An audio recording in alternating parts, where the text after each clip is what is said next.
इस बार भी अगर तुम्हारे यहाँ बेटी पैदा हुई ना शांति, तो मैं तुम्हें डिवोर्स दे दूंगा। अभी से मैं बता दे रहा हूँ। मेरा पति बेशर्मों की तरह खड़ा ये बातें कर रहा था, मगर वो ये बात भी अच्छी तरह जानता था कि औलाद के पैदा होने या बेटे बेटी के पैदा होने में औरत के हाथ में नहीं होता, ये तो सब ईश्वर के हाथ में होता है। मगर मेरे पति के सर पर तो जैसे एक जुनून सवार था, उसे बेटा ही चाहिए था। मेरी सास भी साथ ही खड़ी यही बातें कर रही थी, भाई हमें तो बेटा ही चाहिए, और अगर बेटा ना हुआ तो हम और बेटियां नहीं पाल सकते, उन्हें किसी दूसरे अनाथ आश्रम में छोड़ आना। हमें तो बेटियां पैदा करने का कोई शौक नहीं। सास की बात सुनकर मेरे दिल पर जैसे छुरियां चलने लगी थी। कैसे जालिम और संगदिल हो लोग होते हैं जो बेटे या बेटी पैदा होने की जिम्मेदारी औरत के सर पर डाल देते हैं। ऐसा तो कुछ नहीं होता। मैंने अपनी सास से धीमे अंदाज में ये बात कहने की कोशिश की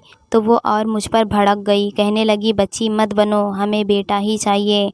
हमने तो तुमसे शादी इसलिए की थी अपने बेटे की कि तुम्हारे 3 भाई हैं। हमें तो यही लगा था कि तुम भी बेटे पैदा करोगी अपनी माँ की तरह, मगर ना जाने तुम किस पर चली गई। तुम्हारे नसीब में बेटा है या नहीं पता नहीं। वो कौन सी मनहूस घड़ी थी जब मैं तुम्हें ब्याह कर इस घर में ले आई। मैं ईश्वर से प्रार्थना करने लगी कि इस बार मुझे बेटा ही पैदा हो, क्योंकि 3 बेटियों के बाद अब मेरा पति बहुत चिड़चिड़ा हो चुका था, बल्कि वो तो बेटियों को प्यार भी नहीं करता था। ये सब देखकर मुझे बहुत दुख होता। मेरा पति सिर्फ एक ही बात कहता था कि बस मुझे बेटा चाहिए जो मेरे वंश को आगे बढ़ा सके।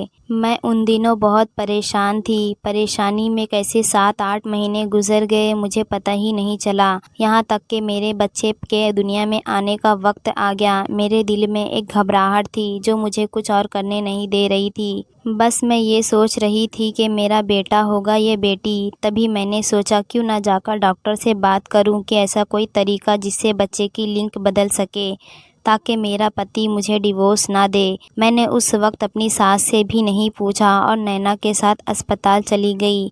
नैना मेरी पड़ोसन ही नहीं थी, बल्कि मेरी सहेली भी थी जो हमेशा मेरे काम आती थी। मैंने उससे बात की तो वो कहने लगी कि ऐसा तो कभी मैंने नहीं सुना, लेकिन हो सकता है कि तुम्हारी किस्मत में कोई बेहतर चीज़ हो। तुम मेरे साथ चलो, हम चलकर उनसे बात करेंगे। अगर ऐसा कुछ हुआ तो मेरी सहेली मैं भी तुम्हारी मदद करूँगी। तुम बिल्कुल मेरी बहन जैसी हो, जितने भी पैसे लगाने पड़ेंगे लगा देंगे। लेकिन अगर बेटा पैदा होना मुमकिन हुआ तो क्यों नहीं। नैना की तसल्ली ने मुझे फिर से हौसला दिया था। काफ़ी देर के बाद हम लोग अस्पताल पहुँचे तो मैं भी निश्चित हो चुकी थी। नैना ने मुझे अलग अलग किस्से कहानियाँ सुनाकर एक उम्मीद दिला दी थी। बहरहाल हम लोग अस्पताल पहुँच चुके थे। जब हम डॉक्टर के कमरे में गए तो एक लेडी डॉक्टर वहाँ पर मौजूद थी। मैंने उसे अपनी परेशानी बताई तो उसने पूछा कि क्या आपने अभी अपने बच्चे की लिंग मालूम की है। मैंने नाम में सर हिला दिया तो वो कहने लगी कि हो सकता है कि आपका वैसे ही बेटा पैदा हो जाए, तो फिर आपको बेटी पैदा होने की फ़िक्र क्यों है। आपको तो पता ही नहीं है कि आपके बच्चे की लिंग क्या है, तो क्या ऐसा मालूम हो सकता है।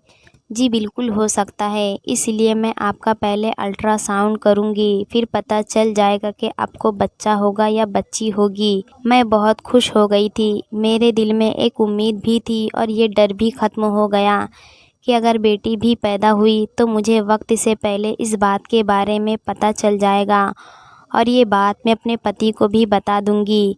कम से कम उसे वक्त से पहले इस बात का एहसास हो कि वो एक बार फिर से बेटी का बाप बनने वाला है। मैंने अल्ट्रासाउंड करवाया तो मुझे पूरी उम्मीद थी कि मेरा बेटा ही होगा। अल्ट्रासाउंड की रिपोर्ट आने में थोड़ी ही देर बाकी थी। तब तक मैंने डॉक्टर से पूछा कि क्या ऐसा कोई तरीका है जिससे मेरे बच्चे की लिंग बदल सके। डॉक्टर ने उसी बात पर जोर दिया कि पहले आपको अपने बच्चे की लिंग का पता होना चाहिए। आप खामखा इस बात को लेकर परेशान हो रही हो। थोड़ी देर के बाद मेरे अल्ट्रासाउंड की रिपोर्ट आ चुकी थी। रिपोर्ट देखकर मुझे बहुत मायूसी हुई। मुझे डॉक्टर ने बताया कि तुम्हारे यहाँ बेटी ही पैदा होगी, बेटा पैदा होने का तो सवाल ही नहीं है। बच्चे की लिंग में बदलाव नहीं होता। उसने मुझे बहुत सारे तरीके बताए कि ऐसे ऐसे करने से बेटा ही पैदा होता है। लेकिन ये सब तरीके तो बच्चा होने से पहले की जाती है। अब तो बच्चा पैदा होने के करीब था, तो फिर ज़ाहिर है मुझे अपने नसीब को कबूल करना था। मगर अपने पति की बातें याद करके मेरा दिल घबरा जाता। बच्चे के पैदा होने में ज़्यादा वक्त नहीं रह गया था, बस थोड़े से दिन बाकी थे। मैं जब डॉक्टर के कमरे से निकली तो मेरी आंखों से आंसू बह रहे थे, क्योंकि उस डॉक्टर ने साफ मना कर दिया था कि साइंस ने अभी तक ऐसी कोई तरक्की हासिल नहीं की है जिससे बच्चे की लिंग को बदला जा सके। मैं नैना के साथ अस्पताल के वेटिंग रूम में बैठकर रोने लगी। नैना ने कहा कि हमें अब घर चलना चाहिए, तो मैंने कहा कि घर चलकर क्या करूँगी? मेरे पति को जब पता चलेगा कि मेरे यहाँ फिर से बेटी पैदा होगी तो वो मुझे डिवोर्स की धमकी देगा। मेरा रोना धोना सुनकर एक औरत हमारे पास आकर बैठ गई। मुझसे पूछने लगी कि क्या हुआ है आपको, इतनी परेशानी किस बात की है? मैंने उससे कहा कि दरअसल मेरा पति बेटियां पैदा होने से अब सख्त परेशान है। उसने मुझे धमकी दी है कि इस बार अगर बेटी पैदा हुई तो वो मुझे डिवोर्स दे देगा। उसे तो बस बेटा ही चाहिए। ये बात सुनकर उस औरत ने ठंडी आ भरी मेरे पास ही बैठी और कहने लगी कि एक दिन ऐसा था, मेरी बहन के मेरे साथ भी यही परेशानी थी। मेरा पति भी मुझे यही धमकी दिया करता था कि अगर तुम्हारा बेटा पैदा ना हुआ तो मैं दूसरी शादी कर लूँगा। हो सकता है कि मुझे दूसरी पत्नी से संतान मिल जाए। तो फिर आपने क्या किया? मैंने अपना गम भूलकर उस औरत से उसके बारे में पूछने लगी। बस बहन क्या बताऊं, मेरा पति तो रोज़ ही मुझे धमकियां देता था। फिर जब मैं तीसरी बार प्रेग्नेंट हुई तो मुझे पता चला कि इस बार भी मुझे बेटी पैदा होने वाली है। मैं बहुत सारे डॉक्टर के पास गई, उनसे कहा कि आप लोग मेरी परेशानी हल कर दीजिए, मेरा पति मुझे डिवोर्स दे देगा अगर बेटा ना हुआ तो। उन्होंने कहा कि ये आपका घरेलू मामला है, हम इसमें नहीं बोल सकते। आपका पति जो भी करे उससे हमारा कोई लेना देना नहीं। लेकिन हकीकत तो ये है कि दुनिया में ऐसा कोई तरीका नहीं जिससे पैदा होने से पहले बच्चे की लिंग बदली की जा सके। मैं उन्हीं परेशानियों में रहती थी कि एक दिन मुझे कल्पना नर्स मिली। वो हमारे ही मोहल्ले में रहती थी। उसे नर्स का काम करते हुए 8 साल हो चुके थे और मुझे उस पर भरोसा भी बहुत था। मैंने कल्पना से पूछा कि क्या ऐसा कोई तरीका है कि बच्चे की पैदाइश से पहले उसकी लिंग बदली की जा सके और फिर मेरी बेटी की जगह बेटा पैदा हो। कल्पना ने कहा कि ये मुश्किल काम नहीं। दरअसल डॉक्टर ये सारी बातें इसलिए नहीं बताते कि ये काम दरअसल गैर कानूनी है। कल्पना ने मुझे ये भी बताया कि अगर डॉक्टर चाहे तो 3 दिन के अमल से हर औरत के बच्चे की लिंग बदली की जा सकती है। वैसे तो मुझे ये भी सब बताने की इजाज़त नहीं है, मगर क्योंकि तुम्हारा मसला डिवोर्स तक पहुंच चुका है तो मैं तुम्हारी मदद करूंगी। फिर कल्पना ने मुझसे कहा कि वो मेरे यहाँ बेटा ही पैदा करवाएगी। और तुम यकीन नहीं करोगी कि कल्पना नर्स के पास 3-4 दिन जाने के बाद जब मेरा बच्चा पैदा हुआ तो वो लड़की नहीं बल्कि लड़का था, क्योंकि डॉक्टर ने मुझे पहले ही कह दिया था कि आपके यहाँ बेटा नहीं बेटी पैदा होगी। अब बताओ, क्या तुम कल्पना नर्स के पास जाना चाहोगी? उस औरत की बात सुनकर मुझे लगा जैसे मैं इस दुनिया में नहीं किसी और दुनिया में पहुंच गई हूँ। मुझे बेपनाह खुशी मिली थी। उसने तो बैठे बैठे मेरी हिम्मत बढ़ा दी थी। मुझे लगने लगा था कि अब मेरा पति मेरे साथ बहुत खुश होगा, क्योंकि उसको बस बेटे ही की ख्वाहिश थी। बाकी तो वो मेरे साथ बहुत अच्छा व्यवहार रखता था। मैं अपने पति की खुशी के लिए कल्पना नर्स के पास जाना चाहती थी। मैंने कहा कि उसकी फ़ीस क्या है, तुम मुझे बता दो। वो औरत कहने लगी कि मैंने 8 साल पहले ये काम करवाया था, अब तो उसका तजुर्बा और भी बढ़ चुका होगा, तो मुझे नहीं पता कि उसकी फ़ीस कितनी होगी। लेकिन जाहिर है फ़ीस तो ज़्यादा ही होगी, क्योंकि वो बेटे पैदा करती है। आज तक कल्पना ने जितने भी डिलीवरी किए हैं उनके यहाँ से बेटा ही पैदा हुआ है, कभी बेटी पैदा नहीं हुई। बल्कि अब तो कल्पना को बेटे पैदा करने वाली नर्स कहा जाता है। ये सुनकर मेरी सारी परेशानी ख़त्म हो गई। मेरी डिलीवरी होने में 15 दिन रह गए हैं। क्या वो टोटका हो जाएगा जिससे कि मेरा बेटा पैदा हो? हाँ बिल्कुल हो जाएगा। तुम आज ही चलो, मैं तुम्हें कल्पना नर्स से मिलवा देती हूँ। उस औरत की बात पर मैं वहाँ से चल पड़ी थी। नैना भी मेरे साथ थी। नैना कहने लगी कि ये औरत मुझे बहुत चालाक लग रही है। ऐसा ना हो कि तुम्हें किडनैप कर लेकर ले जाए और कहीं बेच दे। मुझे नैना की बातें बचकाना लग रही थी। बहरहाल थोड़ी देर के बाद हम लोग रिक्शे में बैठकर उस औरत के साथ कल्पना नर्स के क्लिनिक की तरफ जा रहे थे। उस औरत ने मुझे बताया कि कल्पना नर्स का क्लिनिक बहुत बड़ा हो चुका है, लेकिन वो लोगों की नज़र से बचना चाहती है।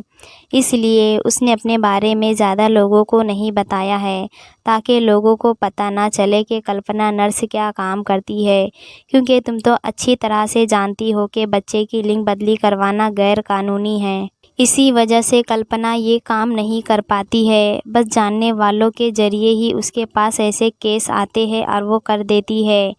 वैसे वो लालची नहीं है, लेकिन इसमें जो दवाइयाँ इस्तेमाल होती है ज़ाहिर है महंगी आती है, तो मैं ये कुछ नहीं कह सकती कि उसकी फ़ीस कितनी होगी। खैर थोड़ी देर के बाद हम लोग क्लिनिक के बाहर खड़े थे। मैंने देखा कि कल्पना का क्लिनिक बहुत अच्छा था, साफ़ सुथरा भी था, मगर बाहर किसी किस्म का कोई बोर्ड नहीं लगा हुआ था। कल्पना ने उस औरत को देखकर उसके बच्चों का हाल चाल पूछा तो वो औरत के हाथ चूमने लगी और बोली कि तुम ही वो औरत हो जिसकी वजह से ईश्वर ने मुझे बेटा दिया, वरना तो मैं बेटी पैदा करके अपने पति से डिवोर्स ले चुकी होती। कल्पना ने उससे कहा कि ये मेरा काम है, मैं औरतों की उम्मीदों पर पूरा उतरती हूँ। मैंने कभी किसी को मायूस नहीं लौटाया, इसलिए मुझे ईश्वर ने बहुत कुछ दिया है। कल्पना नर्स ये बात तो कह रही थी, मगर उसके चेहरे पर एक अजीब सी बेचैनी थी। उसे देखकर मुझे अंदाज़ा हुआ कि यह औरत नहीं, कोई मर्द है। उसकी आवाज़ भी मर्दाना थी और बातचीत भी। उसके हाथ आदमी जैसे सख्त थे, मगर मुझे उस चीज़ से कोई लेना देना नहीं था। मैंने कल्पना से कहा कि मेरा अल्ट्रासाउंड हो चुका है। डॉक्टर ने मुझे कहा है कि तुम्हारे यहाँ बेटी ही पैदा होगी। कल्पना ने वही गिनी चुनी बातें की और कहा कि इस बात का तुम्हारे बच्चे से कोई फ़र्क नहीं होना चाहिए।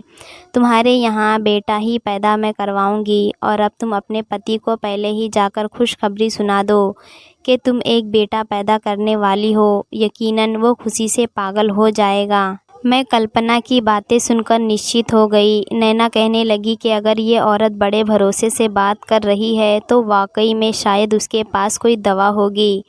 तुम ऐसा करो, अपने घर वालों को ये बात बता दो ताकि उनके भी होश ठिकाने आ जाए और वो तुम्हें इंसानों की तरह ही डील करे। नैना की बात बिल्कुल ठीक थी। मैंने सबसे पहले जाकर ये खबर अपनी सास को सुनाई और फिर पति को। वो दोनों मुझ पर मेहरबान होने लगे। मेरे पति ने कहा कि जितने भी पैसे लगेंगे मैं देने को तैयार हूँ। अब मुझे कोई फ़िक्र नहीं, बस मेरा वारिस पैदा हो जाए तो मुझे किसी चीज़ की कोई उलझन परेशानी नहीं होगी।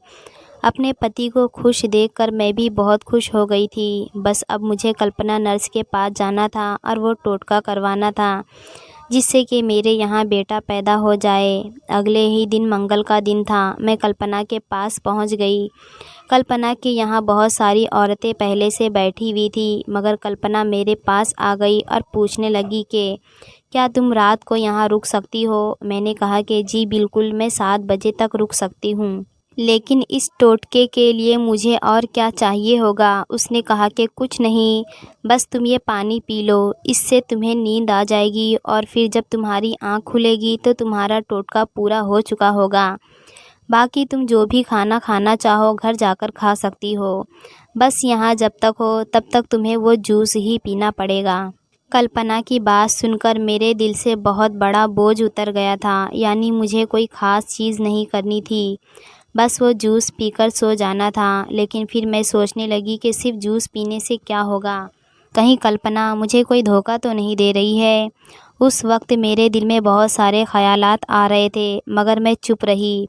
कल्पना ने एक लड़की के हाथों जूस भिजवाया, जिसे पीते ही मेरा सर थोड़ा भारी हो गया और फिर मुझे नींद आ गई। जब मेरी आँख खुली तो रात के 8 बज चुके थे। नैना जल्दी से मेरे पास आई और बोली, तुम्हें क्या हो गया था, तुम कब की सोई पड़ी हो। कल्पना ने भी मुझसे कहा था कि तुम उसे छोड़कर कमरे से बाहर निकल जाओ, तो मुझे भी मजबूरन कमरे से बाहर ही जाना पड़ा। मैं काफ़ी देर तक बाहर बैठी रही, पता नहीं कल्पना क्या क्या इलाज करती रही तुम पर।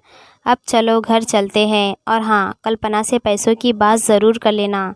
ये ना हो कि बाद में ज़्यादा पैसे मांगे और तुम्हारे पास ना हो, तुम्हारा पति मुकर जाए तो फिर क्या करोगी। फिर मैंने उसी वक्त कल्पना नर्स से बात करने के लिए उसे पास बुलाया। वो मेरे पास आई तो बहुत खुश लग रही थी। कहने लगी, तुम्हारा बेटा ज़रूर पैदा होगा, तुम देख लेना। मैंने तुम्हारा टोटका करते ही तुम में बहुत सारी निशानियां देखी हैं, जिनके मुताबिक मुझे तो पक्का यकीन है कि तुम्हारे यहाँ बेटा ही पैदा होगा। बस कुछ ही दिन और बाकी रह गए हैं, फिर तुम्हारी सास का मुंह हमेशा के लिए बंद हो जाएगा। मैं ये बातें सुनकर तो खुश हो गई थी, लेकिन पता नहीं क्यों मेरा दिल बहुत घबरा रहा था। कल्पना नर्स के चेहरे पर बेचैनी थी। वो बहुत बड़ी उम्र की मालूम होती थी, जबकि उसने अपनी उम्र मुझे 40 साल बताई थी। बहरहाल उसने मुझसे कहा कि अगर तुम्हारा बच्चा बगैर किसी ऑपरेशन के हो गया तो फिर मैं तुमसे सिर्फ 70,000 रुपये लूँगी, लेकिन अगर ऑपरेशन करना पड़ा तो फिर तुम्हें 2 लाख रुपए देने होंगे। ये बात सुनकर मेरे होश उड़ गए थे। मेरे पास इतने रुपए तो नहीं थे, मगर कहते हैं कि एक औरत अपने पति की खुशी के लिए सब कुछ कर सकती है। मेरे पास अपनी माँ के दिए हुए कुछ गहने थे, जिन्हें बेचकर मैंने अपनी डॉक्टर की फ़ीस अदा करने का सोचा था, क्योंकि कल्पना नर्स से बढ़कर मेरे लिए अब कोई नहीं था। मैंने सोच लिया कि मैं अपने घर वालों को इस बारे में कुछ नहीं बताऊंगी। पति को मैंने सिर्फ उस वक्त की फ़ीस 20,000 रुपये ही बताई थी, क्योंकि उन दिनों ऑपरेशन 50-50 हज़ार रुपये का ही हो रहा था, जबकि नॉर्मल डिलीवरी 10 से 20,000 रुपये में हो जाता था। मैंने कल्पना से भी कहा कि तुम्हें पैसों की फ़िक्र करने की ज़रूरत नहीं है, बस मेरा बेटा सही सलामत हो जाए तो मैं तुम्हें 2 लाख रुपए उसी वक्त दे दूँगी। उसने कहा कि मुझे कोई जल्दी नहीं है, क्योंकि मुझे पूरा यकीन है कि तुम्हारे यहाँ बेटा ही पैदा होगा। तो फिर मैं बेटा पैदा होने के बाद तुमसे 2 लाख रुपए वसूल करूँगी। अब तो मुझे कल्पना की बात पर और भी यकीन हो गया था, क्योंकि उसने साफ कह दिया था कि वो पैसे मुझसे डिलीवरी के बाद ही लेगी, उससे पहले नहीं लेगी। मैं इस बात से खुश हो गई थी, क्योंकि मेरा काम पूरा होने के बाद ही मुझे उसे पैसे देने थे। मैंने मम्मी के गहने 1,50,000 रुपये में बेच दिए। बाकी 20,000 रुपये मैंने पति से लिए और बाकी 30,000 रुपये मैंने इधर उधर से उधार ले लिए, क्योंकि मेरे लिए ये ज़िंदगी की सबसे बड़ी खुशी होगी। सोचा था कि उसके बाद सबके उधार दे दूँगी। सारी मुश्किलों से गुज़रने के बाद आखिर वो दिन आ ही गया जब मेरे बच्चे को इस दुनिया में आना था। मुझे ज़िंदगी बहुत खूबसूरत लग रही थी। मैंने सोचा भी नहीं था कि मेरे लिए इतनी बड़ी खुशी इंतज़ार कर रही होगी। कल्पना ने मुझे तसल्ली दी कि उसने बहुत बड़ी लेडी डॉक्टर को बुलाया है, वो मेरा ऑपरेशन भी कर सकती है, और डिलीवरी अगर नॉर्मल तरीके से हुई तो वो नॉर्मल ही करेगी, जबकि ऑपरेशन भी होना होगा तो वो मुझे बता देगी।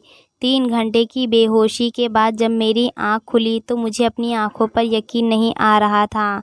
मेरे बाजू में गोल मटोल खूबसूरत छोटा सा बच्चा था, जो बहुत ही मासूम लग रहा था। उसकी खूबसूरत मुस्कुराहट देखकर मेरी भी चेहरे पर मुस्कान फैल गई। मैंने उसे चूमा, प्यार किया। मुझे कल्पना ने बताया कि तुम्हारा बच्चा सही सलामत इस दुनिया में आ गया है। इस बात का शुक्र करो, और हाँ, अब तुम मेरे 2 लाख रुपए मुझे दे दो। मैंने कल्पना को उसी वक्त नैना के हाथों 2 लाख रुपए दिलवा दिए थे। वो पैसे लेकर बहुत खुश भी हुई और मुझे ढेरों दुआएं देने लगी, और बोली कि अगर तुम्हें और भी बेटे चाहिए होंगे तो मेरे पास ही आना। अगर तुम्हारे पति को ये ऐतराज़ होगा, तुमने एक ही बेटा पैदा किया, बेटियां 3 हैं, तो अगली बार मेरे पास ज़रूर आना। कल्पना का भरोसा देखने वाला था। मेरे पति को भी बहुत ज़्यादा खुशी हुई थी। मैं घर आई तो मेरे पति ने मुझे बहुत ज़्यादा मुबारकबाद दी, मगर मेरी सास मुझे अजीब नज़रों से देख रही थी। वो कभी मुझे हाथ लगाकर देखती तो कभी बच्चे को। मैंने उनसे पूछा कि क्या हुआ है मम्मी जी, आप ऐसे क्या देख रही हो, मगर वो बेटे की मौजूदगी में कुछ नहीं कह सकी, क्योंकि उनकी एक ही ख्वाहिश थी पोते की, तो वो भी पूरी हो चुकी थी। लेकिन मैं क्या जानती थी कि मेरे बेटे की पैदाइश मेरे लिए ज़िंदगी की सबसे बड़ी भयानक ख्वाब बन जाएगा, और एक ऐसी हकीकत जिससे मैं कभी मुंह नहीं मोड़ पाऊंगी। तकरीबन इस बात को 1 महीना ही गुज़रा था कि मुझे मेरे नंबर पर एक रॉन्ग नंबर से कॉल आया। मैं उस कॉल को नहीं उठाई और ना ही बात की। मैंने अपने पति को फ़ोन दे दिया। उन्होंने फ़ोन पर बात करना ही चाहा, मगर आगे से किसी ने जवाब नहीं दिया। मगर थी कोई औरत ही। हम लोग परेशान नहीं हुए, क्योंकि ऐसे रॉन्ग नंबर तो आते ही रहते हैं। अगले दिन मेरे पति काम पर गए तो 11 बजे के करीब मुझे दोबारा एक नंबर से लगातार फ़ोन आ रहा था। मैंने कॉल उठाकर बात करनी ही चाही तो सामने से कल्पना नर्स की आवाज़ थी। कल्पना बहुत घबराई हुई थी। मुझसे कहने लगी कि मैंने तुम्हें एक बेटे की खुशी दी है। इस वक्त मैं बहुत ज़्यादा मुश्किल में हूँ। अगर तुम्हारे पास कुछ रुपए पैसे हो तो मुझे दे दो। ईश्वर तुम्हें और तरक्की देगा। क्योंकि एक औरत ने मुझे ज़िंदगी की सबसे बड़ी खुशी दी थी। हालांकि मेरे अपने पास सिर्फ 5,000 रुपये थे और वो ये पैसे थे कि जो मेरे बच्चे को अपनी पैदाइश पर मिले थे। सब लोगों ने हमारी मदद की थी ताकि आने वाले बच्चे के खर्चे में मदद हो सके। उन पैसों में से 5,000 रुपये मैंने कल्पना नर्स को भिजवा दिए थे। मैं तो यही सोच रही थी कि कल्पना बहुत मजबूर और बेबस होगी, लेकिन मैं क्या जानती थी कि वो हमारी ज़िंदगी के सुकून और खुशियों को खा जाएगी। बाकी सब तो नहीं, लेकिन मैं ज़िंदगी भर के लिए बेचैन होकर रह जाऊंगी। कल्पना ने मुझसे कहा कि वो मेरे घर नहीं आ सकती क्योंकि उसे मेरे घर का पता नहीं मालूम। मैं उसके क्लिनिक पर आकर उसे 5,000 रुपये दे दूँ। 5,000 रुपये लेकर मैं कल्पना की क्लिनिक की तरफ चल पड़ी थी। क्लिनिक पर गई तो देखा वहाँ पर पुलिस की गाड़ी खड़ी थी, जिन्हें देखकर मुझे बहुत ज़्यादा हैरत हुई। आसपास काफ़ी ज़्यादा लोग भी जमा थे। मैंने उनसे पूछा कि आखिर ये क्या माजरा है, यहाँ पर इतने ज़्यादा लोग और पुलिस क्यों खड़ी है। तब एक आदमी ने कहा कि जिसने ज़िंदगी भर का चैन मुझसे छीन लिया। कहने लगा दरअसल कल्पना के पास ना ही कोई सर्टिफिकेट है, ना कोई लाइसेंस और ना डिग्री। पुलिस उसे पकड़ने आई है। उसके अलावा उस पर और भी बहुत सारे इल्ज़ामात हैं। मुझे तो कल्पना को वो 5,000 रुपये देने थे, इसलिए मैं बहुत ज़्यादा परेशान थी। मैं आगे बढ़ती गई। क्लिनिक के अंदर झांक कर देखा तो एक लेडी पुलिस कल्पना को हथकड़ी लगा रही थी। मैं ये देखकर हैरान हो गई। साथ में एक औरत भी थी जिसकी उम्र तकरीबन 30 साल की थी। वो चिल्ला चिल्लाकर कल्पना को बद्दुआ दे रही थी, तुम मेरा बेटा खा गई हो। तुमने पता नहीं कितनी औरतों के गोद उजाड़ दिए होंगे, कितनों को उनकी ममता से महरूम कर दिया होगा। अरे हमने तुम्हारा क्या बिगाड़ा था। हम तो तुम्हें पैसे देते रहे और तुमने हमारे ही बच्चे को किडनैप करके दूसरी औरतों के हाथों बेच देती हो। अब पता नहीं किसका बच्चा किसके पास है। अगर तुम औरत ना होती तो मैं तुम्हें यहीं पर मार पीट कर ख़त्म कर देती। तुमने हमारे साथ बहुत बुरा किया है। मुझे पता चला कि कल्पना औरतों की गोद में बेटा डालने के लिए किसी दूसरी औरत की गोद उजाड़ती थी। अस्पताल की एक दूसरी नर्स के साथ उसके बहुत अच्छे ताल्लुकात थे। ये लोग बच्चा पैदा होता तो नर्सरी से बच्चों को बदली कर लेते। जिन अमीर माँ बाप को बेटे या बेटी के होने से फ़र्क नहीं पड़ता था, उनके बेटे चोरी करके वहाँ बेटी रख दी जाती और यूं बेटे की ख्वाहिशमंद पागल औरत की गोद भर दी जाती है, जो एक बेटा पैदा करने के लिए दुनिया की किसी भी मुश्किल से टकरा सकती है। मुझे इस बात का दुख था कि कल्पना ने मेरे साथ भी धोखा किया। जाहिर है मैं उसकी क्या लगती थी। मैं घर आई तो मेरे दिल से अपने बेटे की मोहब्बत ख़त्म हो चुकी थी, क्योंकि ये तो मेरी औलाद थी ही नहीं। फिर मैं उसे कैसे मोहब्बत करती। मगर उसके बाद मेरा दिल अपनी बेटी के लिए तड़पने लगा, जिसे कल्पना ने मुझसे छीनकर पता नहीं किसकी गोद में डाल दिया होगा। मेरा दिल बुरी तरह से रोने लगा। मैं ये हकीकत अपने पति को भी नहीं बता सकती, क्योंकि फिर वो मुझे डिवोर्स दे देगा और मैं उस हकीकत के साथ ज़िंदगी गुजारने पर मजबूर हो गई। आप ही बताइए मैं क्या करूं? अपनी ममता को कैसे सुकून दूं? मैं अपनी बेटी का पता कैसे ढूंढूं? प्लीज़ अगर आपको कोई हल मालूम हो तो मुझे अपनी राय से ज़रूर आगाह कीजिएगा। दोस्तों, क्या कहना है आपको इस कहानी के बारे में? कमेंट करके ज़रूर बताएं। वीडियो को लाइक करें और इसी तरह की कहानियाँ लगातार देखने और सुनने के लिए हमारे चैनल को सब्सक्राइब करके घंटी को दबाकर ऑल पर सेट कर लीजिए, ताकि आने वाली वीडियो का नोटिफिकेशन आपके पास तुरंत पहुँचे। मिलती हूँ आपसे अगली वीडियो में, तब तक के लिए धन्यवाद।